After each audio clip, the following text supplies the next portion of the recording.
Ever get that feeling? Like you're trying to, I don't know, focus on something, a project or just thinking, and it's like the world is just screaming at you. Notifications dinging, your feed's endless. Everyone's got an opinion. It's tough, yeah. This whole modern life thing, it really makes it hard to focus inward, you know? You're always reacting, always on. Not much time to just be and think about what you actually want. Right. And that's exactly why I wanted to dig into this article. Focus solely on yourself. A stoic approach to life. Hmm. I felt like it was like rediscovering some ancient wisdom that's shockingly relevant today, right? It's like a guide to reclaiming your attention. So today we're going to unpack some of these stoic principles and see how they can help us cut through the noise and find our own path. Yeah, think of it like mental exercises, you know? The Stoics, they really got human nature and they created these principles to help us deal with distractions. And the thing is, even though they figured this out ages ago, it's like even more relevant now with everything going on. Absolutely. The article starts right off with this line, "You're not lost, you're distracted." And that really got me thinking. It's easy to feel lost, but maybe it's not about lacking direction, but more like we're constantly being pulled away from it. Right. Totally. It's like when you feel lost, you tend to look outward for answers, you know? Yeah. You want more information, more advice.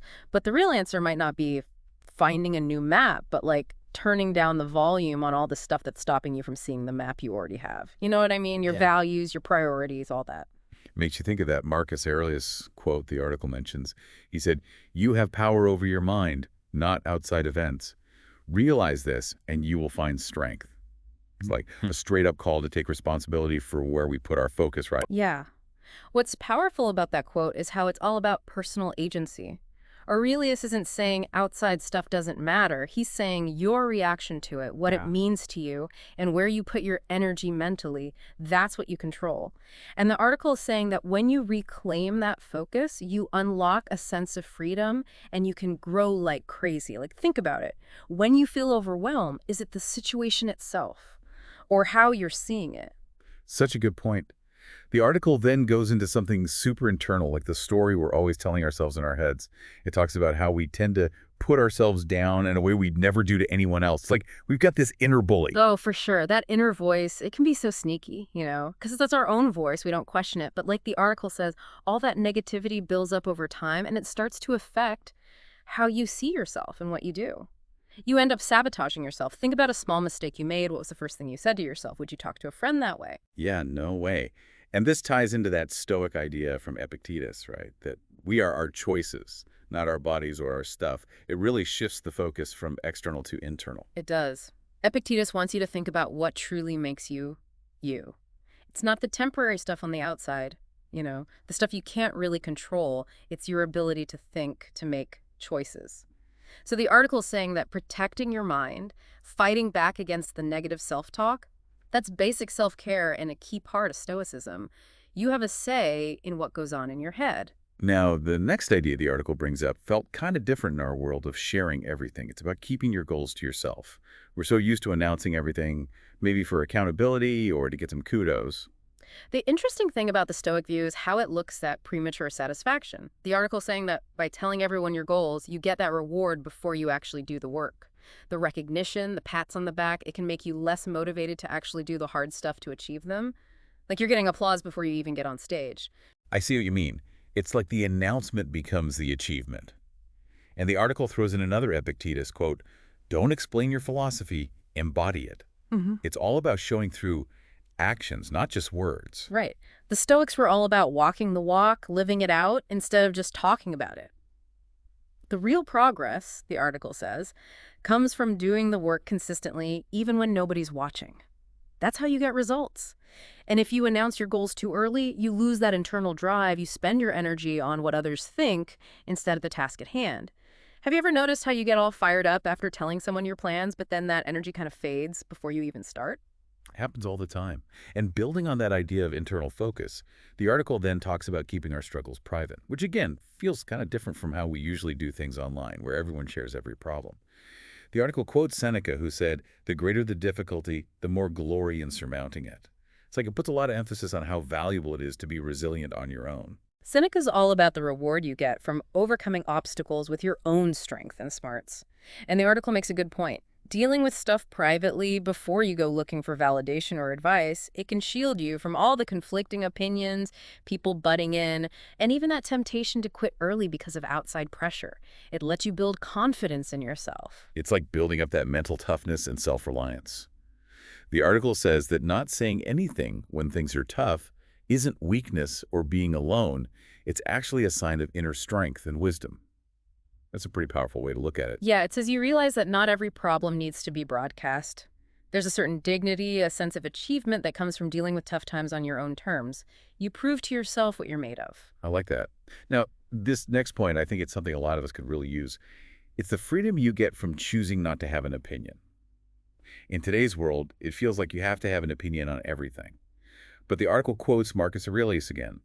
You always own the option of having no opinion, it sounds like. So freeing. Oh, it totally is. Like the article says, a lot of the opinions we have and the ones we share, it comes from wanting to fit in, to belong to a group, or look smart. But the Stoics knew that not everything needs your judgment or you speaking up right away. It's realizing you have a choice in what you think about. It's like managing how much mental energy we Yeah. have, right? Choosing what we spend it on. Instead of getting sucked into every online argument or feeling like we got to comment on every news story, we can just be quiet. Exactly. Being strong in this case isn't about yelling the loudest or having the quickest comeback. It's knowing when your thoughts really matter and when it's better to save your energy. Protect your peace and focus. Think about all the mental junk that comes from constantly dealing with other people's viewpoints. Too much. The article then moves on to the idea of keeping your progress quiet. Huh. Again, in a culture where everyone's posting updates and bragging about wins, the Stoic way is to be more internally validated. The article quotes Epictetus again, don't show off your improvement, show it in your behavior. It's all about the real changes, not just talking a big game. Yeah, the focus is on actual real change you can see, not on trying to get other people to say you're doing great. The article has this great metaphor about a little flame. Your personal growth, it needs to be taken care of quietly, protected from all the outside judgments before it can really burn bright and strong. It's like that quiet confidence that comes from knowing you put in the work, whether anyone saw it or not. The article's saying that when your growth doesn't need someone else's approval, it really becomes part of you, and it means so much more. That drive that comes from within, it's so much stronger and lasts longer than needing praise or recognition from others. When you grow privately, you connect more deeply with your own values and you feel more whole. You're focused on the good feeling of growing itself. That leads perfectly into the next point, which is making your inner peace non-negotiable. The article is all about not letting every mean comment or dramatic thing knock you off balance emotionally. There's another Marcus Aurelius quote here. If you are distressed by anything external, the pain is not due to the thing itself, but to your estimate of it.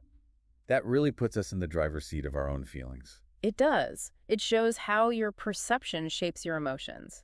Things happen outside of your control, but how you see them, what you decide they mean, and how you feel about them, that's all you. The article's saying emotional energy is a limited and valuable resource, and you should choose where you spend it, not let every little negative thing drain you. So choosing to be calm isn't just about feeling good in the moment. It's about protecting yourself and making sure you have enough mental and emotional energy for the stuff that really matters. Totally. When you choose not to react to every annoying thing or negative comment, you're taking control of your inner world. You're choosing peace of mind, which the Stoics thought was super important for a good and fulfilling life. It's about realizing you have the power to decide what affects you. Finally, the article talks about keeping our vision for the future close to us, which is kind of the opposite of what we're told today, to shout our ambitions from the rooftops. It talks about Seneca's advice to surround yourself with people who lift you up, which makes me think of a small, supportive group of friends instead of a giant audience. Right. The idea is to protect your dreams and goals from all the opinions and comparisons out there. When you share your vision too early with too many people, you risk getting distracted by doubts, second-guessing yourself, and losing sight of your own internal compass. It's about staying focused on your drive without needing validation from others. The article is saying that a strong vision doesn't need a bunch of people cheering you on. It just needs you to be dedicated, to put in the work, and to believe in it. It's like taking care of a young tree. It needs the right environment to grow strong, protected from the wind and too much sun. Your personal vision is the same. It thrives when you focus on it and keep it safe from unnecessary pressure and judgments from the outside world. So after this deep dive into the Stoic way of thinking, it's clear that focusing inward is super important. It's about consciously tuning out all the distractions, being mindful of our thoughts and actions, and making sure we have the mental energy for real personal growth and a stronger, more resilient sense of inner peace. You got it. It's like a big reminder that even though the world outside is going to have its ups and downs and it's going to be loud, the world inside you, your thoughts, your reactions, where you choose to focus, that's where your power is, and that's where you find true well-being. And that brings us to the final thought we want to leave you with. We talked about 8 key things. Managing distractions, how powerful our self-talk is. Keeping goals private. Finding strength in quiet struggles. Choosing not to have an opinion sometimes. The value of growing privately, making inner peace a priority, and the power of a vision you keep close. Think about those 8 areas. Which one really hits home for you right now? Which one, if you shifted your focus a bit, could make the biggest difference for you right now in your life? Take some time to think about it. It could be really powerful. Until next time. See ya.